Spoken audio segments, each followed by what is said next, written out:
warahmatullahi wabarakatuh. Perkenalkan, saya Nia Madani, NIM PO 7124 1240 113, Prodi Sarjana Terapan Kebidanan kelas 2C. Baiklah, di sini saya akan mempresentasikan tentang pemahaman besaran, satuan, dan gelombang elektromagnetik serta pemanfaatan radiasi dalam dunia medis. Dosen pengampunya Ibu Yoza Fendriani, SPD, MSI. Selanjutnya adalah latar belakang. Di dalam kehidupan sehari-hari, seorang manusia sangat erat kaitannya dengan kegiatan pengukuran, entah di bidang sains maupun sosial, agar memperoleh hasil yang akurat dan terpercaya. Oleh karena itu, banyak alat-alat baru diciptakan untuk kelancaran pengukuran tersebut. Besaran merupakan sesuatu yang dapat diukur maupun juga dihitung, serta dinyatakan dengan melalui angka dan satuan. Angka tersebut merupakan sebuah nilai yang diperoleh pada saat proses mengukur atau menghitung benda itu. Pengertian satuan merupakan sebuah standar rukun dari besaran, misalnya second untuk satuan waktu. Besaran harus mempunyai 3 syarat. Yang pertama yaitu dapat diukur atau dihitung. Yang kedua, dapat dinyatakan dengan angka-angka atau mempunyai nilai. Yang ketiga, mempunyai satuan bila terdapat satu saja dari syarat di atas tidak dipenuhi, maka tidak dapat dikatakan sebagai besaran. Selanjutnya, macam-macam besaran. Dengan berdasarkan satuannya, macam-macam besaran tersebut dibedakan menjadi 2. Yang pertama yaitu besaran pokok. Besaran pokok merupakan suatu besaran yang tidak tergantung pada besaran-besaran yang lain. Besaran pokok tersebut dapat diukur dengan secara langsung, serta juga dapat dijadikan sebagai dasar besaran yang lainnya. Yang kedua yaitu ada besaran turunan. Besaran turunan merupakan suatu besaran yang tersusun atas satu atau lebih besaran pokok, misalnya seperti luas, kecepatan, dan percepatan. Yang ketiga ada besaran skalar. Besaran skalar merupakan suatu besaran yang hanya mempunyai nilai besar, tidak memiliki arah. Contohnya dari besaran skalar ialah volume. Yang keempat ada besaran vektor. Besaran vektor merupakan suatu besaran yang memiliki atau mempunyai nilai.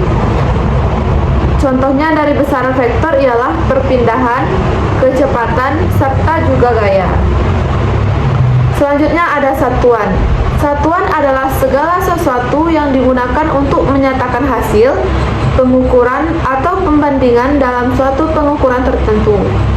Satuan dalam fisika digunakan sebagai pembanding dalam pengukuran. Yang pertama yaitu ada satuan baku. Satuan baku adalah satuan yang telah diakui dan disepakati pemakaiannya.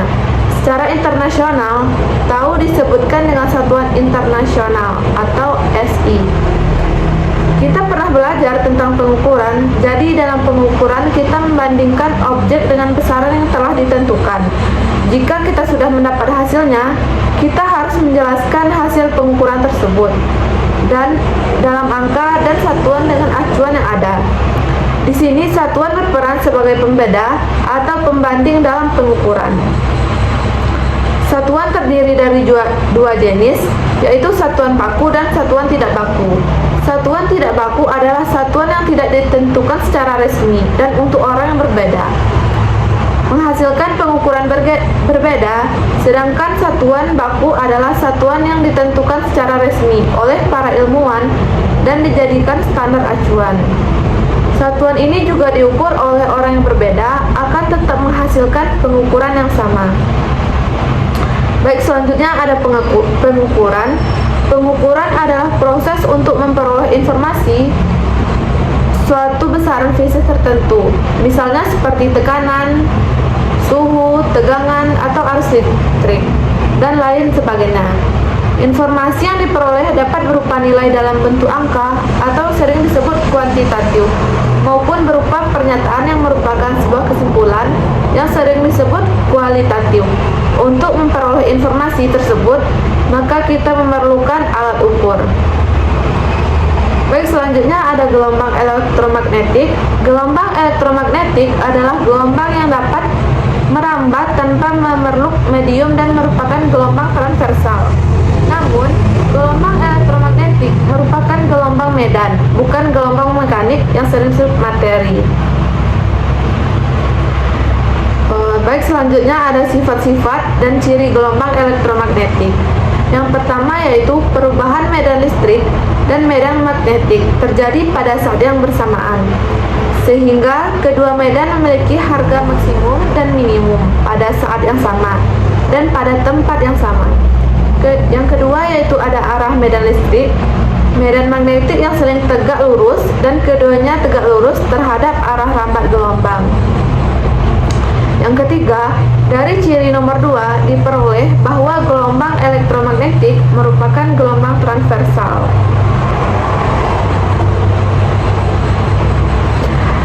Pemanfaatan radiasi pada dental panoramik. Salah satu jenis radiografi yang banyak dimanfaatkan adalah dental panoramik.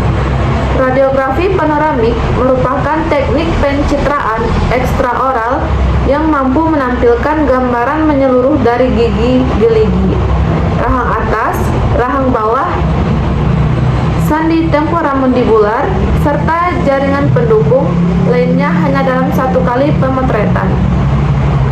Prinsip kerja alat dental panoramik yang sering disebut ortopanogram atau OPG bekerja dengan memanfaatkan sinar X untuk menghasilkan gambaran dua dimensi dari struktur gigi, tulang rahang, serta jaringan sekitarnya. Prinsip kerja alat dental panoramik, yang pertama kita harus memposisikan keadaan pasien. Yang kedua yaitu rotasi sumber sinar X dan detektor. Yang ketiga, pembentukan bayangan, dan keempat, pengolahan citra.